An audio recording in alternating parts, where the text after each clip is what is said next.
Okay, we have Dave Thomson next from the class of 1969. Let's see. That was the year that the concrete was invented.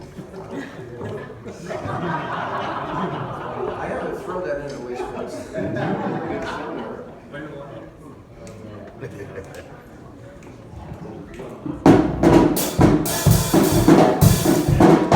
Don't fail me now.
I said, I don't dance much. And Dee said, is that what you call that? That's why I have staff to keep me humble.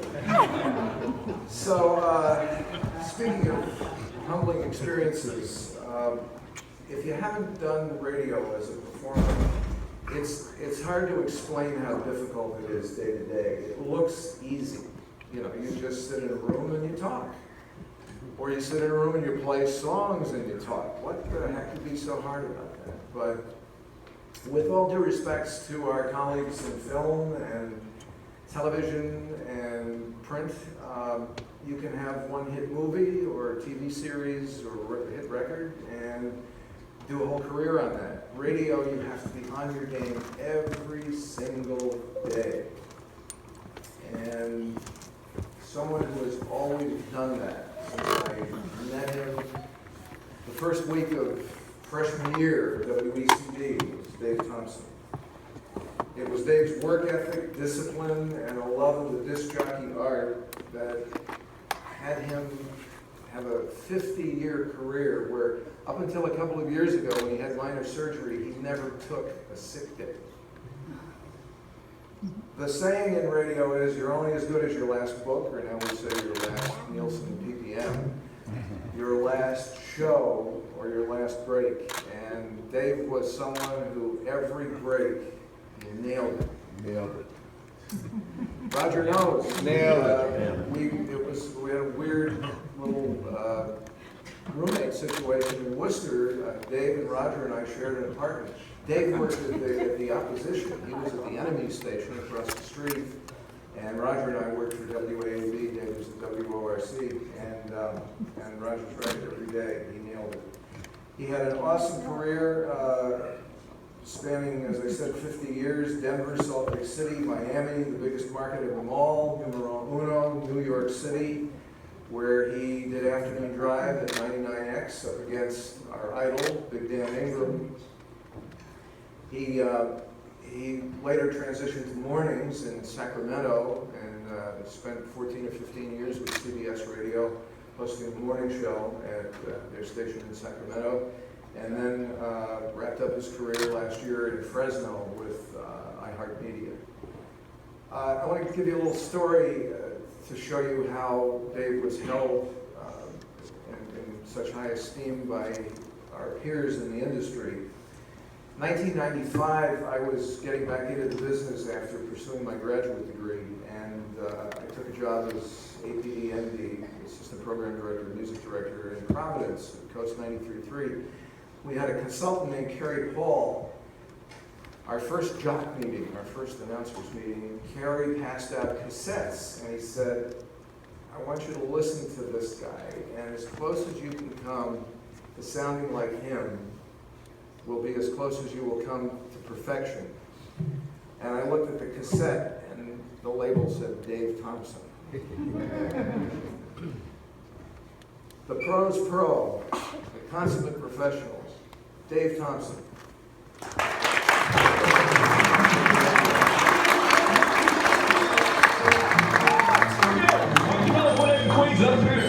John, you can win some later today at X. Hey, it's here. Mixed with snow flurries tonight, the low of 30. Variable cloudiness tomorrow, the high of 40. I shudder to think about our weekend. Midtown 41, Maspeth 40.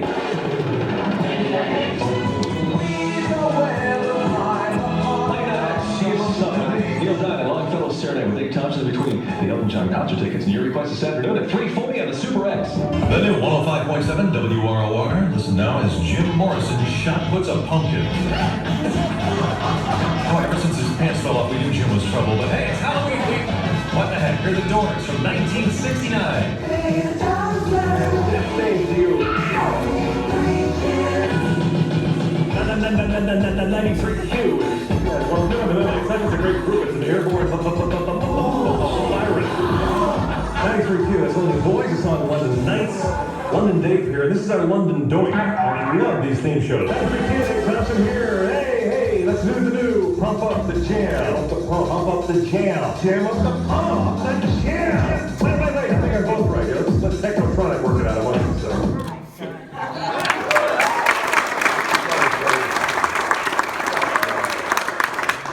Top 40 forever! Woo! Yeah. How does that guy do that?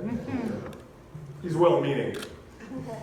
52 years, I did the math. 52 years, counting my start at WBCB, which we'll get to. And I never got the gold watch. But this is so much better. Recognition. And that little pointy object right there, really, that is all it's cracked up to be. I already feel it. I've been thinking about what I was going to say up here, and it's actually pretty easy. It's not the places you've worked, and I've been fortunate to work, again, in some of the places. I was kind of filling the blanks. I did a run of my entire career, and in the beginning, you work about 3 to 5 months everywhere. I think it's 25 stations in the 50 years. I slowed down. You impressed? You've been there? You lived that life. I left. I think the last 20 years it was about 4 or 5 stations, so I simmered down after a while. But it was DC, it was Miami, it was Philly, it was Minneapolis, it was Denver, and again in New York.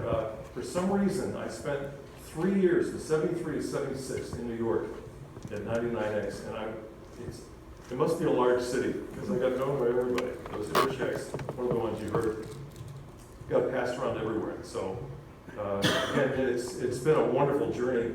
I even took a whack at Boston at WROR back in 1996 with Harry Bud Nelson, a great friend and a wonderful performer and person. But it's not really about the places I've worked, and it's not about the interviews I've done. And to talk about choking up, I got a 45-minute warning on a Friday afternoon in Detroit when I was working the afternoon show that, oh, Dave, you're going to talk to Paul McCartney on the radio live. Yeah. Luckily, it wasn't an hour and 45. I made it. So, again, score was fine. Worked out pretty well. He is that nice, by the way. Still likes lemon. I got to interview Elton John. I interviewed Brian Wilson. I interviewed Brad Garrett. Hang on a second. I interviewed Janis Joplin live on the air. Jacksonville, 1960. Can't remember. It was clean. We'll have a party later. We'll talk about that. I've interviewed Robert Duvall, Rod Stewart. In 52 years, a number of luminaries do cross your path. And it was an honor to be in their presence. But it's not really about that either, and it's not about the special events. I was lucky to be a part of a big station in Washington, D.C., Q107, when we hosted the Beach Boys on the mall, National Mall, back in the 80s. There was a big ruckus about that whole thing, as you may recall. But to actually introduce the Beach Boys to 500,000 people on the National Mall while broadcasting live really will get your adrenaline going. And so it's a thrill. And that's one of many thrills. But it's not about that either. It's about the relationships, the lasting relationships. Tons of great people. And I have to mention some of these names. One is the late, great Al Brady. Anyone cross Al Brady's path here? Al Brady Law, WBZ, WHDH. One of the greats down through the years. He was crazy enough to hire me 3 times. Some people never learn. Thank you to Uncle Johnny, who was one of my very favorite friends, and I'm one of the great jocks. He played Boston too. I knew him at Q107. Super special mention to Gary Berkowitz, great jock, brilliant PD, best consultant in the business, and especially 2013 inductee into the Emerson WERS Hall of Fame. Gary's been so nice to me so many times I've lost count. Once, again, hooked me up with Harry Bud Nelson, and we had a wonderful ride here at ROR. It was a kick in the pants. It was really fun. I worked with such top-notch talent as Steve Weed and Brian Jackson and Robert W. Walker and big Ron O'Brien, who's been everywhere and pretty great. Dick Burton, Lauren and Wally. You all know Lauren and Wally. Got a chance to work with them. It was wonderful. A special thank you to the faculty of Emerson College, too. They set this whole thing up for me. Thank you to all the professors and staff for preparing me for my crazy career on the radio, which began at that little closed circuit gem in the back bay. It's already been mentioned, WBCB.